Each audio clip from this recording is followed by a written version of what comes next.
nasi banyak terus minum alkohol, tak jamin muntah itu. Jadi makannya itu jangan kebanyakan kalau kamu mau menikmati. Kalau enggak tambah rese karena gulanya jadi jeblok.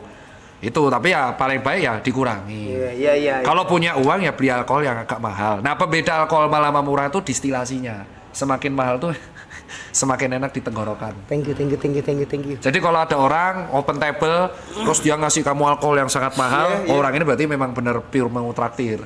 Tapi kalau traktir kasihnya alkohol murah ya non sewu, itu di tenggorokan sakit, Bro. Pedes dok, pedes. Kamu mau traktir mahal ya? Mahal. Apa yang termahal apa? Oh, mahalnya banyak deh masalahnya. Pernah habis berapa deh gitu? Iya. Bener ya? Dok, kalau misalnya itu fakta atau mitos, minum atau makan mentega sebelum minum itu jadi susah mabuk, benar atau tidak? Wah, Cuk, mitos sih, Cuk. Mitos. Enggak, susah mabuk. Kalau mau susah mabuk, jangan pernah alkoholnya dicampur-campur. Dan minumnya tuh per gelas. Itu alasan minumnya per slokinya. Itu kesel banget ya kalau ada, yo pernah biasa kayak dinikmati bos ya. Per sloki pun nikmatin kan? Iya, karena itu akan membuat kamu lebih gini. Kamu tahu gak sih kenapa alkohol dicampur sama musik? Karena kan BPM-nya diatur. Iya. Kalau tiba-tiba kamu digojok, jantungmu udah 160 BPM, si DJ-nya tuh baru mulai coy. Kamu udah resek nyari gara-gara. Kesenggol, apa kau? Apa kau lihat? Oh gitu. Kau kan ini kan kau Iya DJ dong. kan. Mungkin nggak kamu tiba-tiba di awal-awal langsung Main hardstyle. oh, nggak mungkin dong. Pelan-pelan dong masih. Pelan-pelan. Iya, itulah. Oh gitu. Itu. Thank you for info loh dok. Semuanya jadi make sense dok. Maksudnya kenapa nih? Enggak. Ya semua jadi clear aja, kelihatan aja, jelas gitu. Jelas. Oke. Jadi kenapa kok mereka tahu aku enggak ya? Thank you ya, Dok ya. Oh. Di sebelah kiri dokter. Maunya ngebut, Tapi dia maunya ngebut, kenapa Mau yang sih? ngejer. Ya itu banyak masalah itu. Nggak ada bedanya orang yang alkoholik kalau masalah dia langsung pengennya itu sebotol karena dengan sebotol dia langsung nggak sadar. Jadi alter egonya keluar.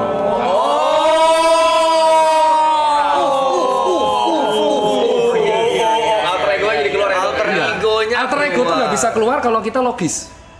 Jadi kalau kita logis sadar nih, kita sadar. Ini kan kita dilihat banyak orang, berarti kita tahu baik dan buruk dong. Tahu konsekuensi. Betul. Nah, ini waras. Betul. Nah, kalau misalkan dia langsung minum buru-buru, itu kan dia logikanya kan di bagian otak bagian depan tuh membedakan baik buruk langsung hilang.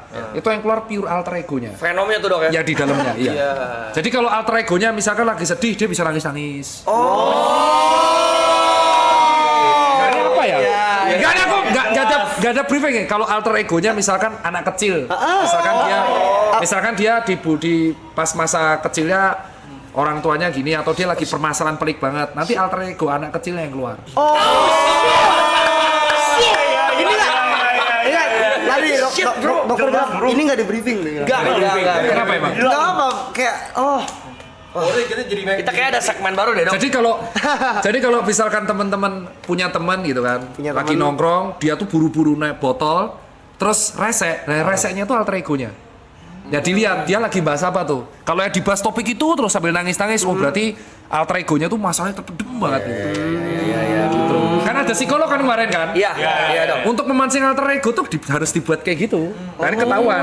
harusnya Oh gini. Kalau alter egonya ketawa-ketawa, wah, kalau dia marah-marah suka mukulin orang, berarti dia ada permasalahan pelik yang membuat emosi dipendem terus. Makanya ketika alter ego keluar mukulin orang. Itu bahaya itu. bahaya. Kan sering kan kayak alter ego keluar tuh saudara yang nggak apa-apa bacok-bacokan. Iya. Yang kasus tuh kayak kakak adik mabuk tiba-tiba ditusuk kakaknya atau temennya ditusuk atau mungkin selama ini dia tuh kesel sama si A tapi dipendem. Biasa, Begitu iya. dia alter egonya keluar dia nggak sadar. Jadi kalau nangis ya itu berarti masalahnya dipendem. Jadi dia nggak bisa cerita. Hanya bisa cerita kalau ada alkohol. Makanya jadi alkoholik. I see. Beda kalau orang yang ngecil, dia nggak punya masalah atau memang pure hanya untuk mingle atau nongkrong, dia minum tuh sloki, Iya, sepotol iya, habis iya. beli lagi. Iya, Kalau langsung, wah, Banyak masalah tuh dok ya. gila masalahnya. Beli botol sampai 9 gitu banyak masalah. Banyak ya. Dicampur-campur. Kalau 9 gitu, berarti Nah, terus masalahnya permasalahan kedua, orang yang pentraktir ini harus dicek. ketika dia mentraktir, dia lebih sering menyenangkan orang atau menyenangkan diri? Menyenangkan orang. Orang. Berarti dia ada penderitaan yang dipendam.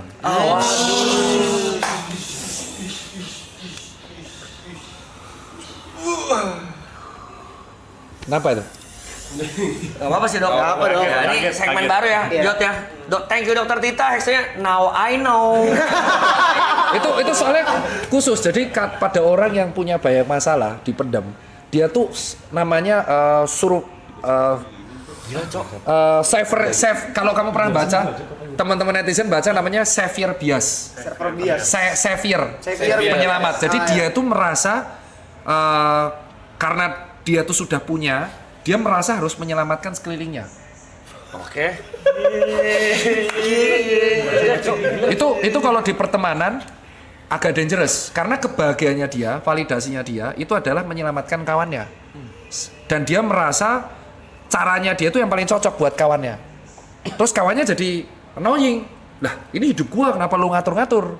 Ya kalau lu nggak gini lu nggak akan survive coy. Tujuanku tuh baik biar lu hidup lu survive. Nah, itu contoh savior bias. Ciri khasnya dia suka menyenangkan orang. Kalau happy harus dibagi. Tapi lupa sama kebahagiaan diri sendiri. Enggak, karena dulu aku gitu. Jadi Gimana sembuhnya tuh dok? sembuhnya tuh ketika punya hobi dikasih waktu momen sendiri. Momenku sendiri itu pas sepedaan jarak jauh sama lari. Jadi aku tanpa headset bisa tahu diriku tuh kayak apa. Kalau kita tidak pernah ada momen sendiri, wah itu bisa gila pak, suatu saat bisa gila. Worst case-nya itu bisa depresi tapi yang berat. Sekali kena masalah berat. Misalkan gini, amit-amit, misalkan si A ini masih saver bias, suka interaktif, suka apa, alter ego-nya baru keluar.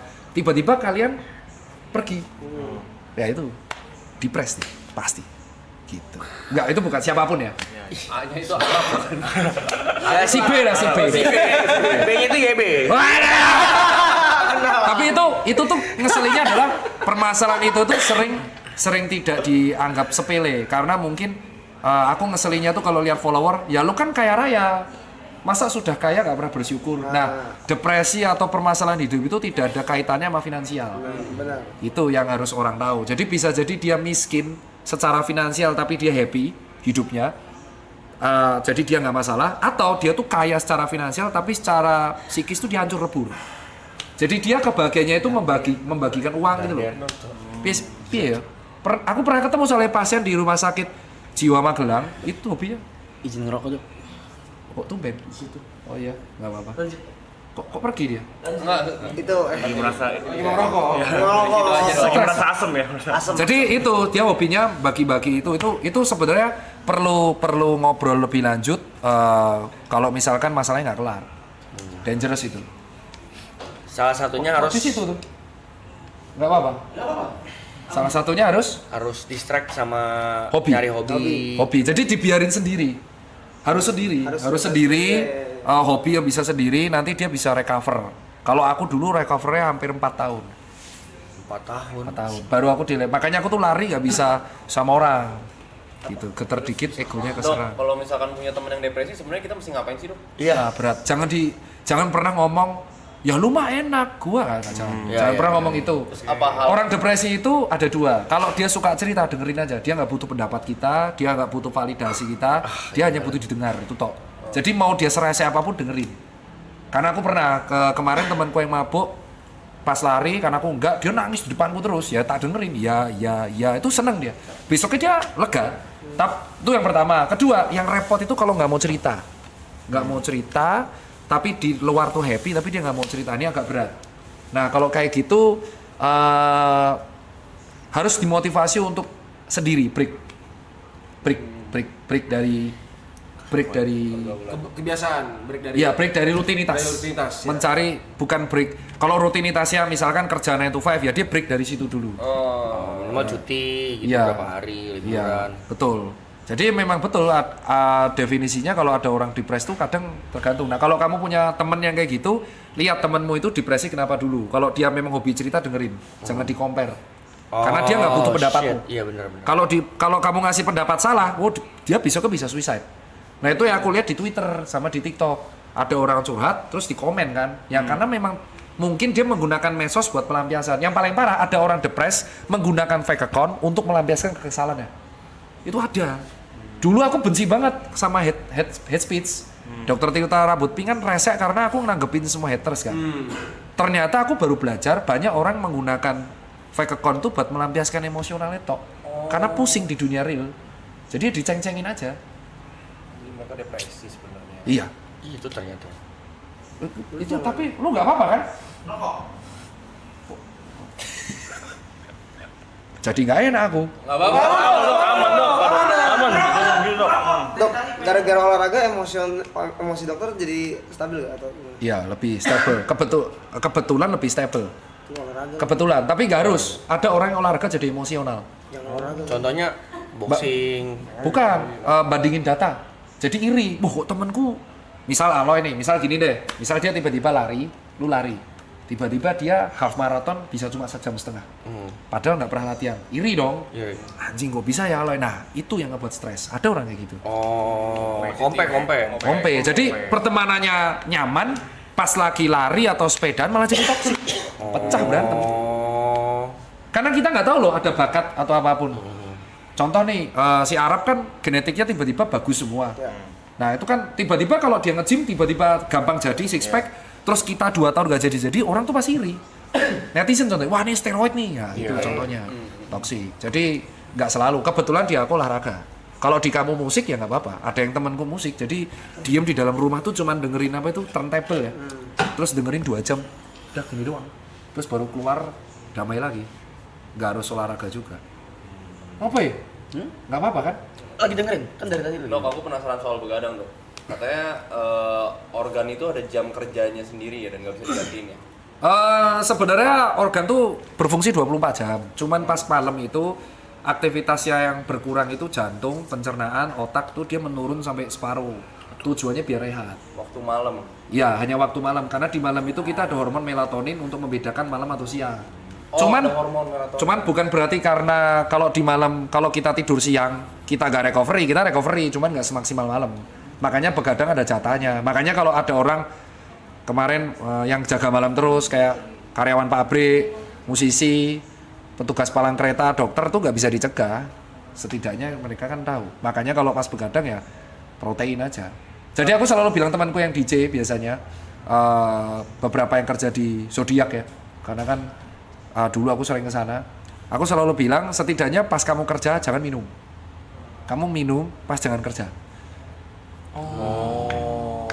Relate gak? Jadi pas kamu kerja minumnya dikit atau jangan sampai mabuk. Tapi pas kamu nggak kerja silakan kamu chill. Oke kan nggak mungkin dong nggak minum kan kerjanya di klub. Oh ya oke. Sejak saat itu dia lebih normal hidupnya.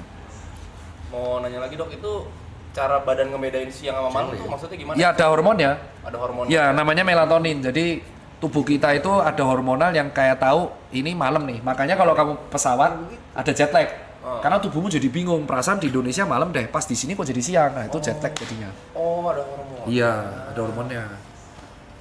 Ya nggak apa-apa kan? Soalnya kamu jadi drop moodnya. Ada salah ngomong? Enggak. Enggak drop.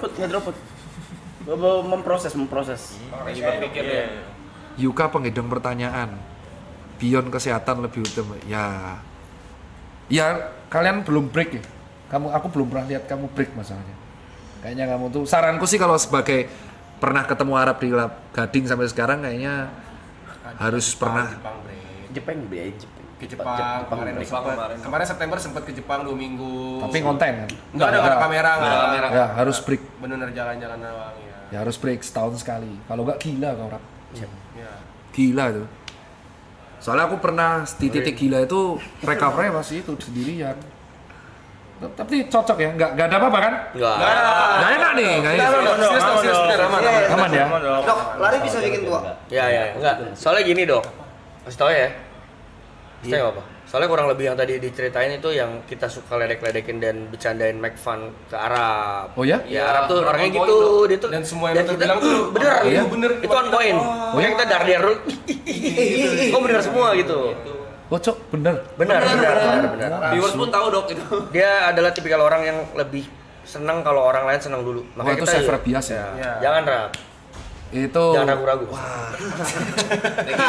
saver bias itu akan mulai gila kalau circle-mu hilang. Temen tuh nggak ada yang abadi. Jadi satu-satu yang bisa nolong kita ya diri kita. Jadi piye? Kalau dulu tuh kan aku saver bias, cuman kalau advice-ku yang terakhir tuh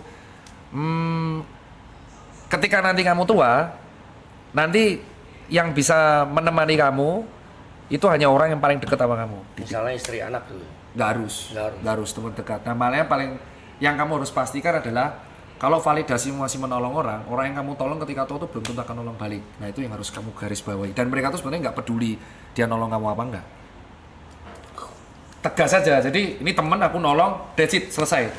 Kamu nolong, that's it, selesai. Tapi jangan kamu terusin dan merasa responsibel bahwa dia tanggung jawabku. Oh iya. Itu yang harus dikurangi. Bedain. Kalau nggak gila kita. Soalnya biasanya orang-orang seperti itu wafatnya stroke, Pak. Karena kebanyakan mikir, penyempitan pembuluh darah, brer. Tua ya kita, ganem ya. 37. Iya, aku 34 ya. Pola pikirnya udah beda ya. Agak dalam ya. Lumayan. Tapi ini Tapi itu yang... aku nggak bermaksud loh ya. Enggak, ini juga enggak. Iya, Kita juga Nggak enak aku. Enggak dong. Justru dulu kan jadi tahu. bagus, malah bagus. Oh lari tuh, ya kalau bikin tua kalau misal kamu kena UV. Makanya sunscreen tuh penting. Lari. Sinar. Oh, Nggak hanya lari. ya. Misal kamu motoran. Lupa. Gue pertanyaan lupa. Asuh, mobil koplo kamu.